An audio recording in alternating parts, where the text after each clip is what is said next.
안녕하세요, 이문뚱입니다. 오늘은 지금의 저를 만들어 주었고, 그리고 앞으로도 저를 더욱더 성장시켜 줄 수 있는 저만의 귀인 이야기를 해드리겠습니다. 저의 귀인은 바로 사랑하는 저의 여자친구입니다. 아직 결혼은 안 했지만 오랫동안 함께 해온 우리만의 스토리가 있죠. 얼른 결혼도 하고 품절려 만들 겁니다. 누구나 살면서 나에게 좋은 영향력을 줄 수 있고 나의 삶을 바꿔줄 수 있는 귀인을 만날 때가 있습니다. 그러나 그 귀인은 도대체 언제 어디서 나타날지 답답하기만 할 뿐이죠. 그러나 저는 일찌감치 23살에 그 귀인을 만나게 되었습니다. 그리고 지금까지도 그 귀인의 도움으로 승승장구하고 있습니다. 제가 느낀 것은 귀인이라고 멀리 있는 것이 아니었습니다. 바로 옆에 있는데도 늘 멀리서 찾고 나에게만 귀인이 나타나지 않는다고 절망하죠. 남자는 진정 사랑하는 여자를 만날 때 큰 변화가 찾아옵니다. 귀인을 만나기 전 23살의 저는 철없고 혈기왕성하고 반항심만 가득한 진짜 개망난이었습니다. 불법적으로 편하게 돈 버는 것에만 몰두하였고 가난한 가정에 자라난 것에 대한 결핍감과 그런 분노가 사회를 향하였습니다. 그러다 보니 술도 잘 못 마시면서도 매일 밤 술에 취하여 폭력을 일삼고 사회에 대한 반항을 내비쳤습니다. 그때 제가 사고를 치면서 맨날 했던 말이 있습니다. 난 무서울 거 없어. 까짓거 징역 한번 갔다 오면 되지 뭐. 그런 말들이었습니다. 그 정도로 제 삶의 미래를 생각하지 않고 오늘만 사는 하루살이 인생으로 매일매일 반복하며 살아왔습니다. 그러던 찰나에 저는 지금의 여자친구를 만나게 됐는데, 인간은 평상시에 안 하던 행동을 하는 두 가지 경우가 있습니다. 하나는 죽을 때가 되었을 때, 또 나머지 또 하나는 사랑에 빠졌을 때. 누구나 사랑에 빠지면 그렇듯이 저도 마찬가지로 이 사람으로 하여금 많은 변화를 할 수가 있게 되었습니다. 그렇지만 이렇게만 이야기하면 너무 평범하고 식상한 러브스토리밖에 안 되겠죠. 지금부터 진짜 귀인이라고 알려드리는 그 이유를 알려드릴게요. 이전 영상에서 말씀드렸듯이 저는 교도소에 수감되었던 경험이 있습니다. 그때가 제 나이 24살 새해 초였고 여자친구와 2개월 연애했던 아주 파릇파릇할 때였죠. 저는 거기서 제 삶의 인생 터닝 포인트라고 표현을 했지만 사실 가장 큰 주체는 여자친구였던 거죠. 2개월이란 시간을 짧고 달콤하게 연애했던 때라 더 뜨겁고 마음이 깊었을 수도 있지만, 또 한편으로는 교도소에 수감된 남편도 아니고 잠깐의 짧은 시간을 연애한 남자친구를 기다릴 정도로 사랑이 깊지도 않을 거라는 생각이 충분히 있습니다. 그러나 여자친구는 5개월에 가까운 시간 150일간을 단 하루도 빠지지 않고 2시간에 걸친 대중교통을 이용하여 접견을 와주었습니다. 접견장에는 서로 얼굴만 마주할 수 있는 방음이 되는 투명한 벽으로 분리가 되어 있고, 서로 마주보며 각자의 공간에 설치된 마이크에만 의존하여 대화를 할 수 있었죠. 그리고 시간은 정말 짧디 짧은 9분이 주어집니다. 거기서 더 대단했던 것은 매일 아침 9시 첫 타임 접견은 보너스 타임 2분을 더 줘서 11분의 접견 시간이 주어졌는데, 이거는 선착순입니다. 그런데 그렇게 아침잠 많은 저희 여자친구는 첫 타임 접견 11분을 따기 위해 매일 새벽 5시에 일어나서 저에게 힘을 북돋아 주러 왔습니다. 그리고 또 하나, 인터넷으로 서신을 보낼 수 있습니다. 한 사람 명의로만 쓸 수 있는데 글자 수 뭐 그런 게 좀 정해져 있다고 하고, 저희는 대화를 주고받을 수 있는 매체가 편지밖에 없다 보니까 여자친구는 서신 쓸 수 있는 그 명의를 있는 대로 다 빌리고 여러 사람 걸로 하루도 빠짐없이 3장에서 4장 정도의 분량을 글씨 꽉꽉 빽빽 채워서 편지들을 보내주었습니다. 저도 하루에 평균 최소 30장의 손편지를 써가면서 제 마음을 전하였습니다. 그냥 한마디로 우리는 미친듯이 수다를 떤 거죠. 그냥 그때 교도소 내에서 제 별명이 선비였습니다. 선비. 하루 종일 글만 쓴다고 해서 붙은 별명이죠. 오늘의 핵심은 이게 아니니 교도소 썰은 다음에 따로 다시 풀고, 여기서 제가 여자친구를 귀인이라고 표현하는 가장 큰 이유인 것입니다. 이건 저의 스토리니까 저만 해당되는 것이고요. 하지만 여러분도 여러분만의 스토리가 있을 거 아닙니까? 그런 순간들을 잘 떠올려 보시면 좋을 것 같습니다. 누군가가 나만을 위해서 무한한 사랑을 표현해주고 밑바닥까지 내려간 나의 모습까지 따스히 끌어안아주고 항상 포기하지 않도록 열렬한 진정한 지지와 응원을 해줄 수 있는 사람을 귀인이 아니고서야 뭐라고 표현하겠습니까? 결국 저도 그로 인해 제가 더욱더 바뀔 수 있게 된 동기부여가 되었고, 어두운 암흑에서 밝은 빛을 품는 사람으로서 새로운 희망을 품기 시작했습니다. 그래서 그때부터 사회에 나가서 무엇을 해야겠다는, 어떻게 살아야겠다는, 여자친구와 행복한 미래를 만들어야 한다는 그런 찔뻔한 결심들을 정말 진심으로 하게 된 것이죠. 여러분도 기회가 된다면 징역 한번.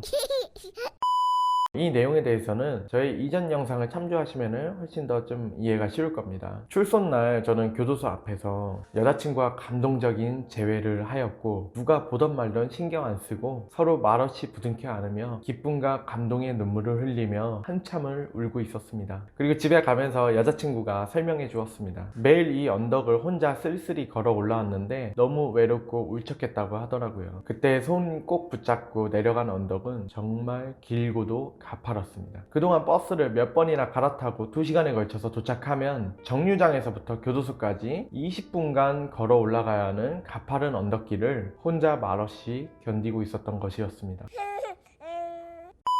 그때 그 사실을 알게 된 저는 마음이 너무 미어져서 견딜 수가 없었고, 차오르는 눈물을 가슴에 묻고 또 다시 한번 다짐했습니다. 다시는 널 고생시키지 않을게.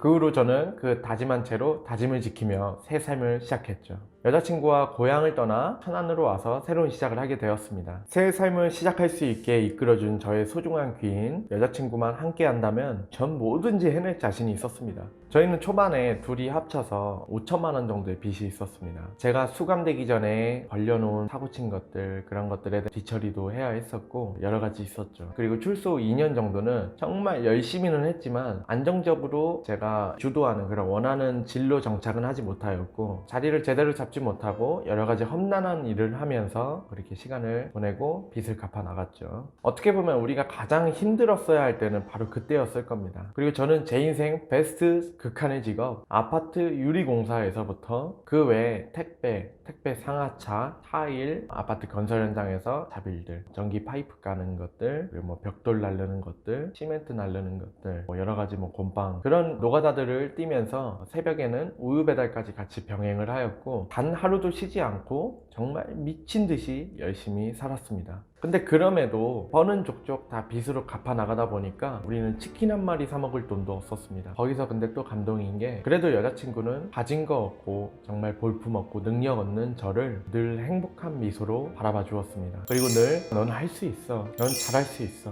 넌 반드시 잘 될 거야, 넌 반드시 해낼 거야, 그런 믿음을 표현해 줬습니다. 그래서 저는 그 힘든 시절에 배는 비록 고팠지만 따뜻하고 행복한 기억이 더 많았던 것 같습니다. 그리고 시간이 더 흘러서 드디어 지금 제가 하고 있는 일인 인테리어 필름이라는 일을 운명적으로 만나게 되었죠. 어떻게 제가 성장하였는지는 따로 영상으로 제작할 계획이 있기 때문에 그때쯤 자세히 다루겠습니다. 사정상 6개월 정도 일을 배운 후 독립을 하게 되었는데, 비록 큰 규모는 아니지만 운이 좋게도 끊임없이 공사를 맡을 수 있게 되었습니다. 그의 비밀은 저에게 모든 보탬이 되고 싶은 그런 여자친구가 온라인 매체를 활용하여 마케팅에 힘써주고 지원 사격을 해주었던 것이죠. 늘 응원도 해주고 힘도 북돋아주며 함께 정말 기쁠 때나 슬플 때나 정말 우리는 항상 함께 했습니다. 그리고 정말 지금 제가 이제 와서 제일 고마운 거는 저를 향한 무자비한 채찍질이었습니다. 보통 채찍질이 아니었습니다. 조금이라도 문제가 있다고 판단되면은 온갖 문제를 다 지적하고 다시 작업할 수 있게 해주었고, 제가 이건 괜찮아 이제 이런 핑계를 대면은 온갖 독설로다가 제 마음을 난도질하는 그런 공법을 사용했습니다. 그렇게 저를 일깨워 주었습니다. 정말 지금은 웃으면서 이야기하지만 저는 가끔 그런 여자친구에게 독사라고도 표현하기도 하고 악기가 씌었다고도 표현을 합니다.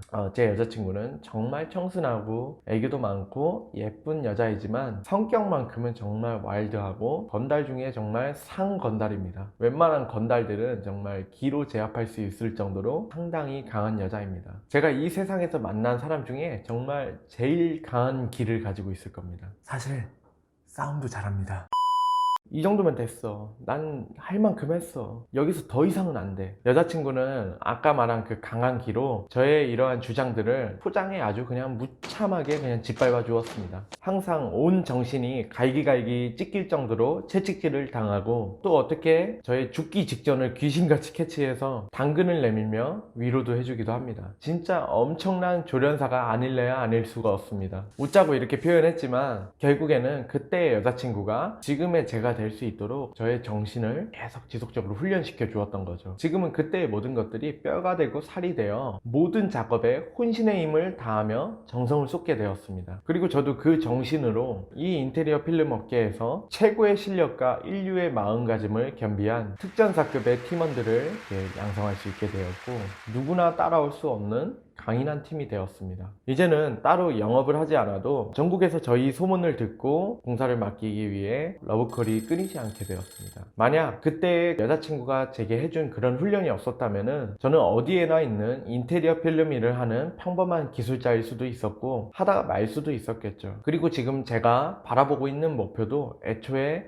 갖지도 못했을 겁니다. 지금도 준비하고 있는 사업과 저의 꿈을 이루기 위하여 힘없이 달리며 도전하고 있지만, 이 모든 것 반드시 성공해낼 자신이 있습니다. 왜냐면 제게는 지금의 저를 만들어준 저의 절대적인 기인이 항상 함께하기 때문입니다. 사실 조금 덧붙이자면 우리 팀원들도 그렇고 지금 항상 함께하는 특정한 파트너 업체들도 제게는 다 귀인이긴 합니다. 하지만 저는 제게 있어 가장 큰 귀인과의 러브 스토리를 통하여 이렇게 표현을 해보았습니다. 물론 너무 할 말이 많아서 다 담지는 못하였지만, 제가 말씀드리고 싶은 건 귀인은 가장 가까운 곳에 있다는 말입니다. 지금 여러분도 옆에 함께하는 동반자와 처음 만났던 그때를 한번 떠올려 보시기 바랍니다. 그때 당신은 당신의 삶에서 가장 큰 변화를 만들었을 때입니다. 그때의 당신은 누구보다 책임감이 투철하고 성실하고 옆에 있는 그 사람만 바라보고 경주마처럼 달려왔을 거니까요. 당신을 그렇게 만들어준 그 사람은 절대로 부정할 수 없는 귀인이 아닐까요? 옆에 있는 내 사람에게 처음에 나의 감정을 되뇌어 보는 건 어떨까요? 저는 매일 그렇게 되뇌이며 살아갑니다. 그리고 지금도 여전히 현재 상황에 맞는 채찍질을 당하면서 살죠. 가끔 운 좋을 땐 당근도 줍니다. 오늘도 긴 영상 시청해 주셔서 감사합니다.